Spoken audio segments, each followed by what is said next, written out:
Yo, what's up, everyone? Welcome back to another episode of Unfucking Your CX. I am your host, Zack Hamilton, but let's just be honest, no one really cares about that. You care about who's in the hot seat today. And I am super stoked because up until now, we've had a lot of CX practitioners, CX leaders, chief experience officers, even consultants that have come to the hot seat and then shared all of their incredible just wisdom and experience with us. But our guest in the hot seat today, not only does he have all the experience and wisdom, but he is the founder and CEO of a D2C brand who ultimately is responsible for thinking about how do they just continuously deliver great experiences to their customers so they come back. Ryan, welcome to the hot seat, bud. Thank you. So good to be here. Thanks for having me. I've enjoyed learning from all your content and excited for our chat today. Yeah, I love it. I know you and I connected through one of my newsletters where you just wanted to reach out and just connect about CX and how you're thinking about it. But before we get to, learning about that one specific topic, um, I would love for you just to tell the listeners more about, the brand that you've built, the bootstrapping mentality that you've had, and all the success that you've done, you and your brother have created by building this brand. Yeah. Yeah, my partner, my brother, and I, we, for the past 5 years or so within the company history, have done a number of different brands, all bootstrapped. So the whole company was started from just about $200. And with that puts an immense pressure on you to be profitable every single day and every single month. And so with that, you're very focused on delivering value to customers from the very first touch point that they have. We don't have like those very long life cycle plots when you're first starting out. So that's kind of been the focus that we've had, and with that, we've learned a lot about how to serve our customers very well. And in connecting with you and learning from your content, you obviously have a very radical approach to customer service and customer experience, but it's something that really touched me and it makes a lot of sense. And so, yeah, excited to get into it. Yeah, very cool. I love the whole mentality too. A lot of people don't, they hear the term bootstrapping, and most of the time, Ryan, they hear that when it comes to, SaaS and tech, where founders are kind of, bootstrapping. Very rarely do you hear that when it comes to like a retail e-commerce brand. And so just for you and your partner and your brother to really be thinking about how are we creating value for our customers at every given touch point, because it ultimately decides, are we profitable today or not? Are we profitable this week? Are we profitable this month? Um, so before we get into that one topic, set the scene for us. Where are we having this conversation? Is it at your local coffee shop? Is it at a pub? Are we having a beer? Are we at your favorite restaurant? I'm at home at the moment, so the whole company is mostly remote. We have a warehouse with some staff there, but for the majority of us, we're at home. So I'm just in my home office here. Nothing fancy about it, I guess. Very cool. So we're just going to talk shop at home. I love that. I was going to say, I spent a lot of time when I was at Aaron's, like in store operations, reorganizing warehouses and back rooms. So if you ever need help reorganizing your warehouse, we could always I talk shop doing that. But Ryan, you have to live and breathe customer experience every day to determine if you're profitable or not, plus all the other decisions that you have to make.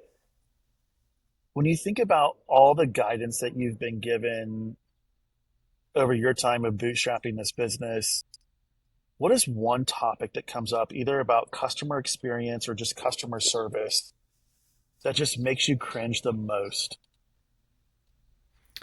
Yeah. Yeah, and I think that topic has probably changed over time, but the thing that I think is really relevant right now is the kind of revolution of AI and the agentic revolution that's happening. There's going to be a ton of brands that do it successfully and do it really well and use it as a way to deliver a better customer experience and empower their agents to do really good work for their customers.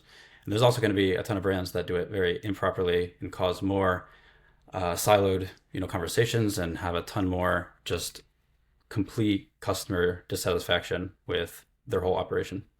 So yeah, I think for people that are able to embrace this technology and deploy it in a way that is going to actually benefit the customer, there's going to be tons of profitability and tons of opportunity in that.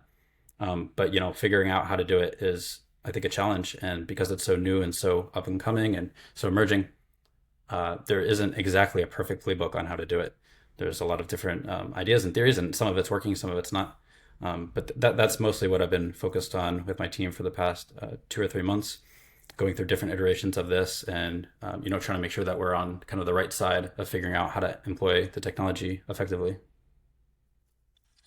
Dude, I love that. I think, I mean, I remember when we first connected, we were just talking about what does a customer experience strategy look like Yeah, for your brand. To then we started to have, we started to have this conversation about, well, how do you successfully deploy agents, right? To really help you with efficiency. And what I love what you just said there was the brands who do it right are going to reap all the benefit, all the profitability, all the financial impact that they want. But also at the same time, they're going to reap that continued just employee engagement because they're not going to feel like I'm going to be replaced by an agent, which I think you're doing and navigating very, very successfully. But then the brands who don't do it well, right, who just kind of throw money at an AI tech and think that yeah, it's going to solve everything. Like I know there's a lot of folks right now who I've been talking to where their CEOs are like, just get us some agents in here. What kind of advice, before we get into your player tips, what kind of advice do you have about just deploying any type of agent or AI into the business right now as a CEO and founder? yeah. I mean, agents are just an accelerant. They're just a tool to use. They're not the whole thing. And I think if you have a broken mindset and you really think about customer service as a cost center, then you're really just not going to be able to use the technology effectively.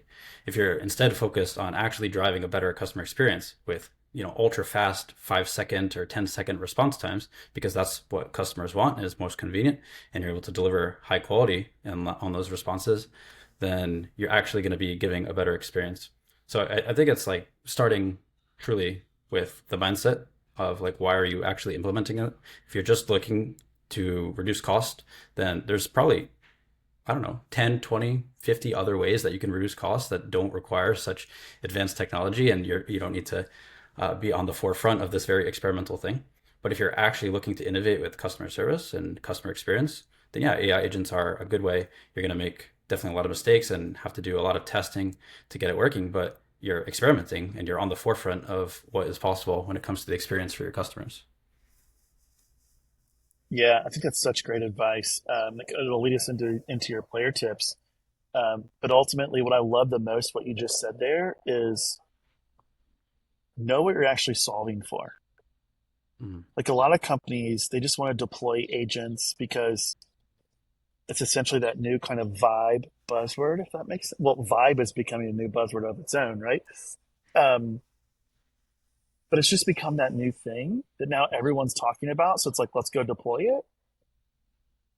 But a lot of people don't know what they're trying to solve. And that can create chaos within an organization. Like, I'm curious if you thought about this, Ryan. Like, if you were just to deploy an agent into your business just randomly, what impact do you think that would have if it Yeah, if it's didn't just a go well? yeah, if it's just randomly, you break a ton of trust with your customers because they're obviously seeing like that you're trying to do something, but it's definitely not working in their benefit. You also break a ton of trust with your employees because you're rolling out a project that is, in the name of like automating them, but in all cases that really isn't the right approach. Um, and yeah, I think the main thing that you can really degrade is the trust that you have with your team and with your customers as well. If you employ things randomly, I mean, randomness in any business is also just going to create chaos. So it's important to have a plan and be strategic about it. And with any new emerging technology, it's important to not have shiny object syndrome where you just see it and then you obsess over doing it. You need to actually have a good use case for it and implement it well. Dude, I love that. That's such great advice. Okay, let's get into your player tips. So, what is player tip number one when thinking about, really integrating an agent into the business? Yeah, number one is you want to start as small as possible with just a very small proof of concept. And so what I did with my team was we started building something, and we've actually gone through multiple iterations because we started on this about a year ago, and the technology just really wasn't ready. It wasn't really ready to go to market. It didn't live up to the hype that was there at the moment. We then tried again earlier this year, and we had a first version, and now we're on our like kind of second major iteration of it. And from that very first version that we did this year, I told the lead dev working on it and the few people from the CS team that were kind of working cross functionally on this. I told them let's just deploy this for 3 minutes today. Like let's literally just put it out there, have it solve like one ticket, two tickets, and then turn it off. And so this kind of pressure that we put on ourselves to just get it out there and to have it go live for just a minute of time. And then, doing that, you build some confidence. You're like, okay, I see the business didn't explode, nothing bad happened. Then the next day, you can deploy it for a little bit longer of time, maybe 20 minutes, half an hour. And so we really just went through that process every day, turning it on for a little bit, turning it off, fixing what was obviously we saw that was wrong. And then over the course of, probably 2 or 3 months, now it's running like 24/7 and solving tickets. So it's really like that iterative process of every day we're gonna have a daily deployment and we're gonna see how it does and adjust based on the feedback customers are giving us on it. It's not like a just turn it on and walk away type thing at all. It needs to be built, it needs to be maintained, monitored, improved. So getting in that mindset very early is very helpful. I think that's so important and such a crucial tip that you've provided is it's not like you just set it and forget the agent. Like you continuously have to monitor and update the agent. And I'm not for sure if every executive leader is thinking about that. And I'm sorry, I'm sitting outside at the coffee shop, so a noisy car just went by. But in your mind, when you think about just, hey, let's just turn it on for a minute, and then you started just to incrementally increase over time to build up to that 24/7. What I am curious about on this is, as a CEO and founder, and constantly thinking about profitability, how did that freedom of failure come into play with that first dev to say, hey, we're going to deploy this. We know it's probably going to break, and that's okay. Like, there's a psychological safety that needs to come into play for that as well. Yeah, yeah, completely. And I think it's mostly in the communication with the team, like trusting them to just make mistakes and move forward, knowing that at the end everything is going to be okay. Like whatever goes wrong, we can fix, we can turn off. There's always an off switch for everything. So, yeah, it's at the end of the day, like trusting the team who is working on the project to do it, and then just giving them the strategy and the tools to be successful, right? Like it's a very different type of project if I would have come in and said like, okay, it needs to work perfectly from day one and it has to run 24/7 from the very beginning. That's a completely different dev cycle that I think is very not helpful, like not going to work. It's impossible to get something right from the very beginning, especially in this very fast-paced environment. So, just let there be some failure, but just minimize the failure, right? Like don't accept poor quality work, of course, but it's just minimizing the failure and being like, yeah, we can turn it off, we can go back, we can revert, and then move forward with the next version of it. Yeah, very cool. I also like how you said that you are constantly monitoring, customer feedback and making tweaks on that. Um, Yeah. so the first player tip is, start small and iterate. Give psychological safety to your team through communication. What's the second player tip? Yeah. Second one is related to the team as well. I'd say it's very, very important to communicate very clearly with the team on the benefits and the downsides of AI. There's a lot of concern, I think, across the whole industry, and especially from like level one agents, that this is going to automate their jobs. And I'm not really seeing that as like a a definite at all. I think roles have to be retrained and things need to change to adapt with this new technology. But it's the same as, moving to a new platform or starting a new process. Like, people have to get retrained on the new platform and the new process. And that's something that like we've done dozens of times over the course of 5 years. And this is just one more of that. So yeah, communicating very clear with them. The trust again is very, very important. Making sure that they trust you as like the leader within the organization, that they have security in what they're working on, and then trusting them to also make mistakes again with like new process. Things are gonna break at some points, but that's it. We've like at the same time we were developing and having these short bursts of deployment and then turning it off. Kind of through that whole process as well. I was working with people on the team to prepare for this. Like, what does the team look like when we have, this is live for 24 hours. What are you actually spending your day doing? And that's been really interesting conversations, and we've been able to really get some people out of the weeds of answering tickets, and instead looking more holistically at the customer journey. And they've provided really great insights. And so, yeah, thinking about the AI as like a tool for the team to use instead of a replacement has been really helpful. And yeah, it's built on the foundation of trust, built on the foundation of working together and collaborating and communicating clearly, expressing the concerns, expressing the excitement. We've had all of that all bundled up in this project.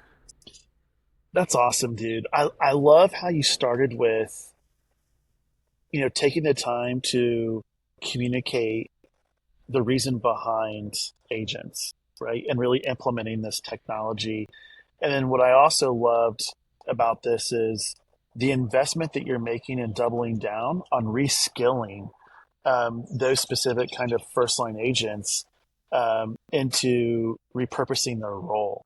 And I think where brands go wrong is they don't really communicate the why or the importance behind it. And they just kind of leave this like fear of unknown to so many employees who could be impacted, but then just has a significant impact on your entire um, employee base that then ultimately drains the results for the business, right? So I love how you're kind of starting with that up front. Last but not least, what's the third player tip? Yeah, third one would just be to just get started and try something. There's a lot of skepticism around the technology, and I would say the two main use cases are development work, so actually using it to write code. That's been an amazing use case. And the other one is customer service. These are the two that, if you read through any of the help articles from OpenAI or any of the other providers out there, these are the two that there is a significant changing in both those industries with the use of it. What's really interesting about the use case of customer service is that it's not really helpful to just have your chat GPT here and your customer service inbox here. It's not a helpful thing if you have your agents adopt that paradigm. It's not that helpful because you have a lot of templates, you have a lot of macros, a lot of shortcuts already set up probably for your team. And so like actually getting the two to work is a decent challenge. So yeah, just get started with something, test it out, do like just a 5 minute deployment, see what you're able to get going. And then just related to that also, I think it's really important to note that a lot of brands will do this very incorrectly. And I'm almost, as a consumer, I'm worried for the future where you have this agentic AI running on your back end for a customer service team, and all of a sudden you're getting let's say 10 times the number of tickets you were getting at the same point in time last year. But because they're being solved so quickly, you're not actually fixing the root problem of it. You're looking at your Mm. dashboard, and you're seeing, oh wow, all of our tickets are being solved so quickly and so efficiently. Uh, we do have 10 times more, but that's okay. That's fine. But this is a huge problem. This is a huge problem. We really can't adopt the set it and forget it mindset when it comes to this stuff. And we need to, in almost all cases, probably retrain a lot of those agents to now work at a higher level and observe the problems that are happening and then work to fix them, core issues, so that you don't have tickets go to infinity, basically. But yeah, I am worried as a consumer that we have entered a place where ticketing could be like set it and forget it mindset, and you don't feel the pain of having to hire new agents like you used to. So now it's just like, you know, no fixing of the actual root problem. Yeah, I think that's so critical, Ryan. And I'm so like, I'm stoked that you brought that up, right? Because ultimately we could get lost in containment rate, right? Or average handle time, which would be significantly lower, right? If you think about traditional contact center, they look at average handle time and, you know, first call resolution, essentially. And to your point, like average handle time will be significantly quicker. First call resolution, I'm sure we'll see some basis points improvement in there, but I'm not for sure if it'll be significantly improved. But to me, and it goes what you said is we can have infinite tickets. It doesn't mean we're providing a better customer experience. We're just closing more tickets because the agents are actually causing more tickets. And so I love the whole just we still got to fix the root cause of why these tickets are happening. And I think the other piece of this is really identifying the customer behavior that you're trying one to improve, but then to solve for, right? So for this is like, yes, we might have contained the ticket, but did they repeat purchase quicker? Was their next purchase larger than what they typically average? Like, be looking about how are you thinking about that? Yeah, all that stuff's super critical. The KPI, the baseline for KPI is going to change over time. I think in e-commerce we saw how Amazon changed like the expected delivery timeframes dramatically for consumers. It used to be a world where you get delivery in a week or 2 weeks or whatever. Amazon is obviously super everywhere and super prolific. The customer expectation is prime, and that's like what people are expecting. So I think that same thing is going to gradually happen with customer service tickets too. People are going to expect very fast response time and self-service portals and ways that are really convenient and very easy, where they don't have to wait in line. The waiting in line mindset is dying. So yeah, KPIs are going to change. The handle time is going to go way down. Any kind of KPI that we're tracking, how long it takes to respond, is going to go to near zero. So we need new KPIs. We need new focus points on what are the things that actually matter. And I think if you're still building dashboards around the very old metrics, then you're going to be stuck. You're going to be stuck thinking about the wrong things for a very long time. Hell, the CX industry is already stuck, right? Hence unfucking your CX. Yeah. Yeah. Ryan, this is super cool, dude. I appreciate you coming to the hot seat. Just curious if there's any listeners out there who want to pick your brain about this or get in touch with you. What's the best way? Yeah. You could just message me on LinkedIn. You can drop my name in the chat or as a Yeah, comment or whatever. And yeah, just message me. We'd love to chat with more people and learn about the industry more as I'm getting more into CX. Thank you. yeah. What I will say is, it's always fun to jam with Ryan and just brainstorm different ideas through conversation. So, Ryan, again, thank you for coming to the hot seat. Don't be a stranger. Come back soon. Thank you. Appreciate it. Cheers, bud.